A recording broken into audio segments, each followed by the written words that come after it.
I'll get the camera adjusted there. Railcat fans, Dan Vaughn with you on a Wednesday. It's March 23rd, so we've got about 65 days left until Railcat baseball begins in the month of May. And glad you guys are here. This is not a breaking news segment. This is more as we talked about our Wednesday chat as we talk Gary's SouthShore Railcats baseball is what we're talking about right here.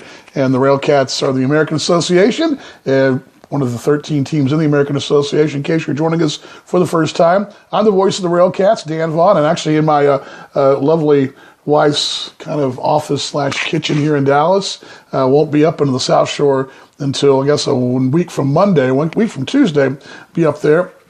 Good to see Craig Maddox joining in, also GM Curdy joining in. That's speaking of. Craig, of course, former Railcat. Glad he's along with us today. Thought what we might do today is talk a bit about the roster real quick, just for a couple of minutes. Not a lot of breaking news. We gave that to you last Thursday before we had the, right before the tournament started last Thursday. I hope your brackets went well, by the way. First thing off the top, talking about the Railcats, it's kind of strange. I'm packing my bags up and about to hit the road in a couple of weeks to go up to get ready for the season, but we won't actually start our season until, another 2 months, so not quite 2 months, but a month and a half. So it's almost like it's Christmas time, and we've been naughty, and we have to wait for baseball to actually join us, and we have to kind of we're sitting there waiting around for Christmas gifts, and we don't get them, and we have to wait a month or so, and that's kind of always felt about how things go. It's like, we're ready for baseball. I'm ready for baseball. Spring training's going on. Big league baseball's opening up. We got to wait a few more weeks on the South Shore for independent baseball. We got to wait, kind of get that team, and that's what we're waiting on. And really, the good news is, if you're a Railcat fan, this is going to be exciting because there are not a lot of faces you're going to recognize. And that's probably, some of you folks are probably going to say, well, that's not good. Well, maybe not. There's a lot of fresh blood in this ball club. As I look down the list here, and I'm going to start the pitching wise. I got 9 pitchers. Now, remember, we've got 28 spots for spring training that the league will mandate you and let you take to spring training. So you got 28 spots. You've got to use those 20. You don't have to use them all. You could take 20 players if you want to. Of course, the roster being expanded this year to 23. So the Railcats with only 21 players right now, 200 the minimum. So still some spots to be had and a chance to bring some guys in to get a look. I imagine that tryout camp coming up this Saturday, if you're heading down that way and you're a Railcat player or former, not a Railcat player, a baseball player. My wheels are way off today, aren't I? If you're a baseball player looking for a place to play, the Gary SouthShore Railcats might be a great place to look. Is Ryan High? Good to see Ryan on a Reckham Wednesday for you, Ryan. Good to see you, buddy.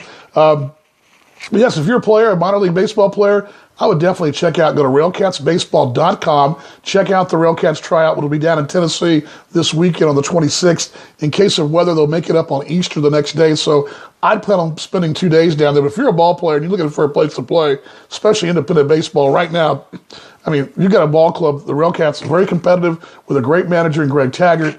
You've got 21 spots right now just on the roster. They're going to take 23 for the regular season. Plus, you've got all kinds of chances. You've got 5 more spots to fill for spring training just to get a chance to get a look. You're going to get a look. That's the thing. So exciting for players, for fans, exciting too. I know a lot of our fans, our hardcore folks, are looking at me and say, Dan, I don't know these people and I don't know these players and they're not Railcats. And we talked about this last week. They're always Railcats. The kind of players that Greg gets, the guys with educations, the guys with good backgrounds are not causing trouble, the kids that are outstanding citizens. Good quality individuals. Trust me, on this list of players, the familiar faces you'll know, the few that you don't, are going to guarantee they're going to be the kind of players that you're going to be embracing like you have your former Railcat ball players. Let's check the pitchers out first off quickly here. 9 right now in the camp. Let's just start for the veteran returners. Let's go with Fernando Gonzalez. I expect Fernando to be your number 2 starter right behind Charlie Rosario. So Rosario, who is actually down at the bottom of the list, you can find this list right now on RailcatsBaseball.com, or this is on my blog yesterday, the Railcatin blog yesterday. You can check it out.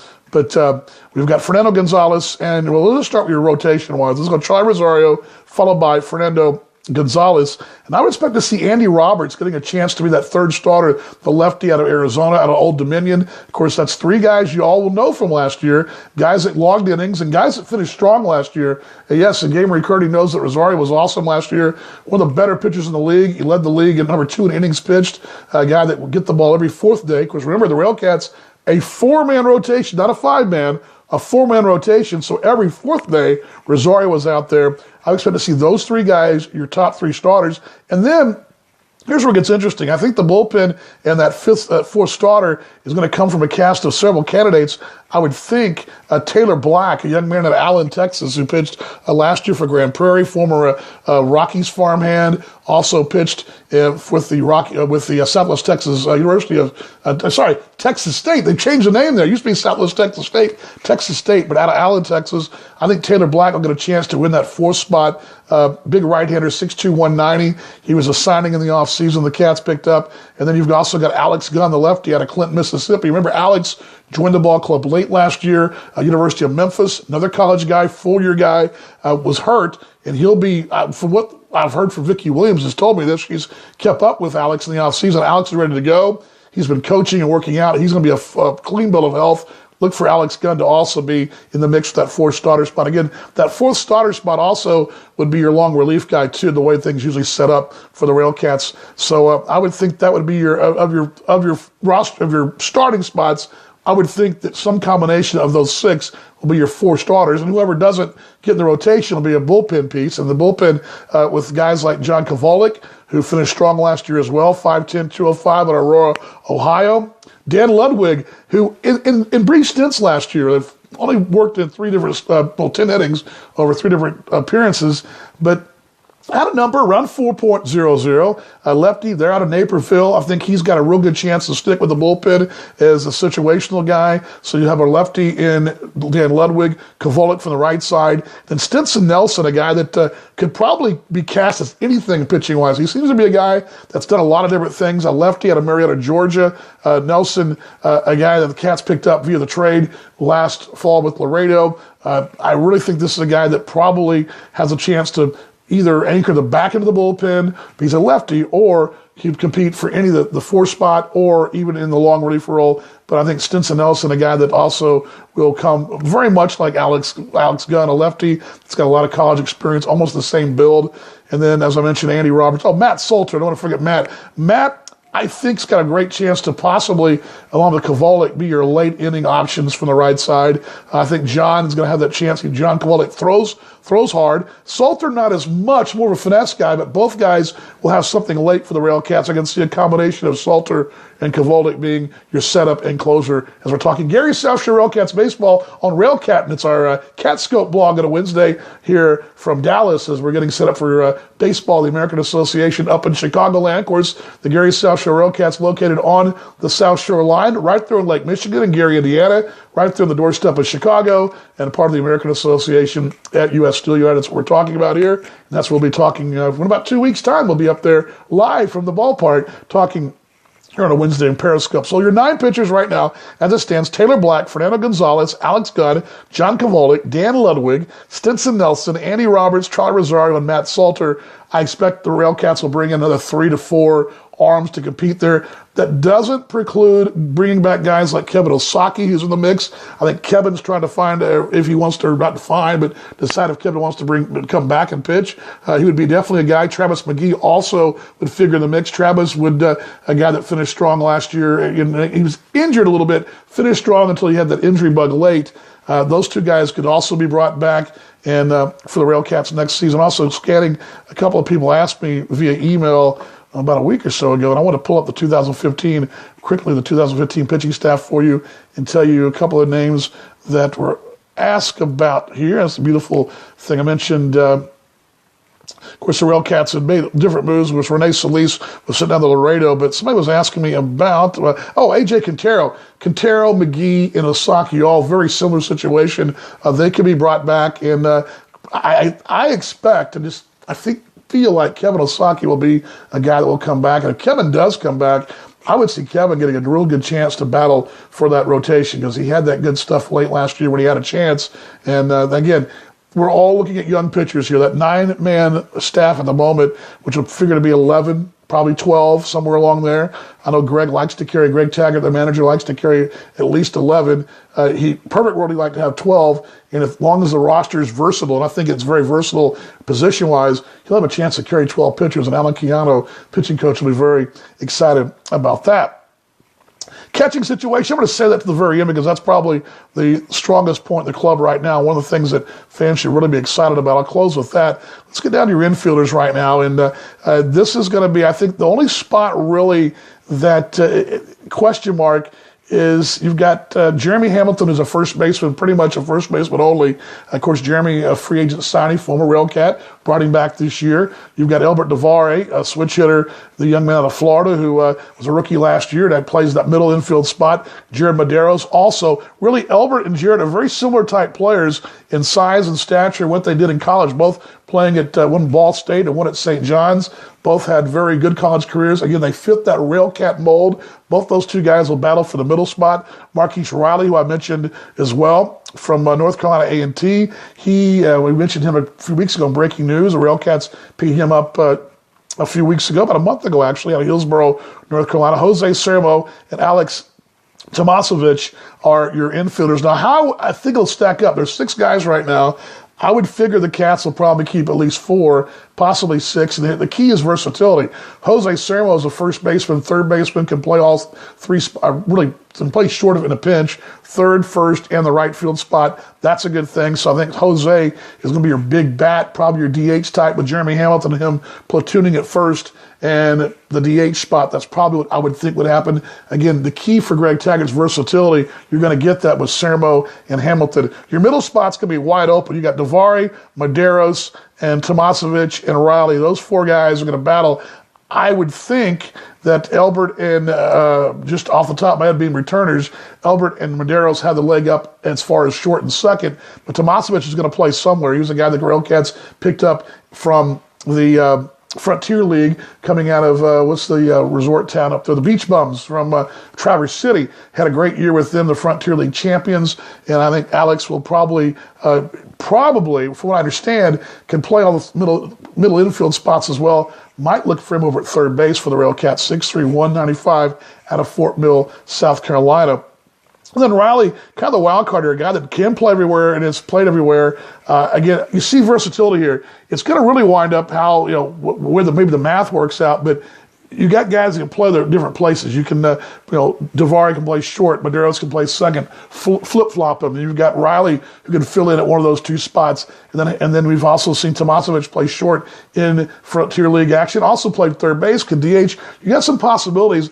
I see Greg Taggart kind of taking that dice and shaking it up and throwing it out there and kind of seeing what mixes. And it's going to be really how the thing gels middle infield wise, because the Cats are really replacing the entire infield with the exception of Sermo, who will probably be platooning with Jeremy Hamilton. So your infield looks like this quickly. It'll be Devare, Hamilton, Medeiros, Marquise Riley, Jose Sermo, Alex Tomasovich. That is where your infield stacks up. 6 of them right now as we go about a month and a half, it was about 2 months shy of opening day. Outfield was really crowded. About 2 weeks ago, this was a group that had 8 guys out there, but now with John Jones now going to the Atlantic League, we talked about John last week in our breaking news segment. The Railcats now have 4. I would perhaps see 1 more, maybe 2 more guys brought in during spring training. But I think this is one spot you'll see. You're more likely to see a big bat offensively in the infield or a DH type. Also more likely to see pitching brought in for the Railcats to make a roster spot. I would think the outfield's pretty set with 4 right now. Masato Fukei, the young man out of Japan, former big leaguer in Japan. Matt Hibbert, who will be back for the Railcats. A late audition last year, what the Railcats saw was outstanding. Hibbert, a guy who will steal a lot of bases. That's what's exciting about this club. Matt Patron, a young man out of New York, that's going to be a rookie for the Cats, had a great year in the Pecos League, and was with Schaumburg for a short time 2 years ago, lit up the Pecos League, one of the top 5 hitters in the Pecos League last year, making a step up to the American Association. Tillman Pugh will be a guy counted on to do a lot of things for the Cats, drive in runs, steal bases, play great defense. Tillman brought back as well. 4 solid outfielders. I would think that you'd probably have Hibbert in center. I would imagine Pugh in right, Fukei in left, and with Patron probably your 4th outfielder, or maybe just a rotation of any of those guys. Like I said, put the dice together, put all the names in a hat, and every other day, somebody's going to day off. But 4 solid outfielders. Fukei can steal bases, plays a small game. Hibbert can steal bases. Patron can drive in runs. We know he's got a little gap power. And then Tillman Pugh has done a little bit of everything for the Cats in his short time. But Fekete and Hibbert, with those two guys, especially at the top of the order, or maybe say Hibbert at the top and Fekete at the bottom, you're looking at two guys that can steal upwards of 20, 25 bases in the American Association, and that's going to be good news for Cat fans. And the Cats are going to be playing a lot of small ball. We always do. Have to get on base and get those extra bases and get turn a single to double by the stolen base. Best catching the American Association, I believe the Railcats, the Gary SouthShore Railcats have that. I think you won't find any club with two deeper, more versatile type players. Both Jaime Devalle, the returner, and Jose Gonzalez, the new signed veteran last week, both can play a little bit of first base in a pinch just in case. And, injuries do stack up, and it's always been good. We saw it 2 years ago. We saw Craig Maddox a moment ago. Craig and Ryan Babineau both played some first base for the Cats, so it's good that the catcher can play something else. You're going to get a switch hitter to Devalle. He's going to come back. He's that gritty. I hate to use that word, but he's the gritty type player, guy that seems to get on base when you need him, drives that key run in. Was really a big spark when the Cats were playing well in that early part of August last year. Little things went south again. Jose Gonzalez, this is a guy we should be really excited about. Neither one of these guys can hit the ball at the ballpark. We're not talking long ball guys, not home run power. We're talking guys that are going to be known for their defense, first off, They're versatile defensive pair. And really, the interviews I've seen from Jose, I've seen a couple of pieces done down in his native Venezuela, and he talks about how defense is his calling card. That's his big thing. And we're going to see a guy that's going to gun down 40% of his runners last year. The Major League average, you want to get a guy 30 to 35%. For his career, he's been upwards of 50%. This is a guy that's actually 48%, 58% 1 year. And this is a guy that's going to gun down runners that has been playing at a high level. Let's just remember that the winter leagues, I talk about Australia a lot. I love it. But Australia, competition-wise, is nowhere near Puerto Rico, the Dominican Republic, Venezuela, those leagues, Mexico, those Caribbean leagues are the top-notch winter competition in the world. They've got big league players. You've got a guy in Gonzalez who's been catching big league pitchers, facing big league pitchers, working with big leaguers and former big leaguers. A guy that's been around that at the game's highest level in the winter in Venezuela, playing for the Los Turbones down in Venezuela. A guy that's played there 6 years, has had some highlight moments. A club that's always kind of in the middle of the pack. Not the champions of the league down there, but a club that's got some tradition, been playing down there. But a guy, you're bringing a guy that's going to be on your bus in your clubhouse, who's going to be able to tell Fernando Gonzalez and Dan Ludwig, hey, you know what? Don't be afraid to throw strikes. Don't be afraid of that bat. Believe in your stuff. Let the defense help you out behind you. This guy's seen it at a very high level, not just in the States, playing at AAA and AA, but seen it in winter ball, playing with big leaguers. As a matter of fact, some of you guys, I think a guy like Rosario too, game where he says she loves this new guy, he's going to be a great addition. And the one thing you got to hope for is that he's there all year, because there are going to be some clubs out there looking for AAA and AA veterans to back up some of their prospects. This is the kind of guy he's been over his career. He's been a guy that's come in with the Cardinals and with the Rockies organization and filled in at AAA and AA, helping out young prospects. He'll help the Railcats out. Hopefully he's there the whole way, and he will help a guy like Rosario as well, a veteran guy, and say, look, he can even help him. He can help him out. So everybody's going to benefit from having Jose Gonzalez, and I've got his career defensive numbers, really a whole good bio on him on the Railcatting blog, Railcat blog. Look it up on WordPress, and also his stats and his bio are on RailcatsBaseball.com. That's been updated as well. But I want to close with this little tidbit for you Chicagoland fans. His club, the Turbones de la Guerrera, I think how you say it, Guerrera, I believe how you say it. My Spanish needs some work. I got to work on that.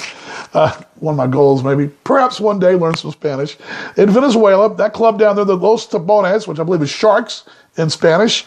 The Sharks have hired a familiar face from the South Side. Former White Sox skipper Ozzie Guillen is now the manager of that Turbones club for next year and 17. And there's a real good little piece on YouTube that they did to welcome Ozzie back. Ozzie, a former Sharks player, of course, longtime big leaguer. Everybody in the South Side knows him, and the stateside knows Ozzie Guillen, but a former Turbones player. And there's a little it's in Spanish, but a little video homage to him. Check that out on YouTube. Actually, go to my Railcatting blog, and it's down at the bottom, a fun little ditty from YouTube. And you can also find it on their website, the Los Turbones de la Guerrera in Venezuela, where Jose Gonzalez is from. Again, Cats with 4 outfielders. Got 6 infielders, 2 catchers, and right now 9 pitchers. That's 21 players. Cats will have 23 in the roster. We'll take 28 to spring exhibition-wise. I would think that the pitching staff's still pretty fluid. I think you've got 3 solid starters right now, perhaps a veteran guy to come in toward the back end. Also remember, spring training for the big leagues and the minors is going on right now. You may have seen some of your favorite minor league players. In my case, Joey Gallo was sent down to AAA for the Rangers, and you're going to see some trickle-down effect as some of these AAA and AA clubs start to thin things out and make room for those guys and those big top prospects. You'll see some really good ball players released, and Greg Taggart in the past has picked up guys. Drew Mirren comes to mind, Railcat, who's now auditioning as a pitcher now for the Diamondbacks, but Drew was brought in a couple years ago, was a guy that was actually brought in by Sioux Falls, and then the Railcats brought him in after Sioux Falls, but Sioux Falls brought him in after his release from the Astros organization. So you'll see some guys brought in as well, and there'll be some opportunities. So I think what Greg has got the roster is young guys where he wants it, but enough little spots here to kind of increase this roster talent-wise with maybe some affiliated guys who don't make it to maybe veteran guys, 4 or 5-year guys who are considered maybe the organization doesn't have room for them anymore. We'll find a place for them, and so look for some of those things to happen as well. Anyway, have a great Easter, everybody. Glad you joined us as we talk a little Railcats roster as of March 23rd here in our Catscope for Wednesday, the 23rd of March. Hope you guys have a great holiday.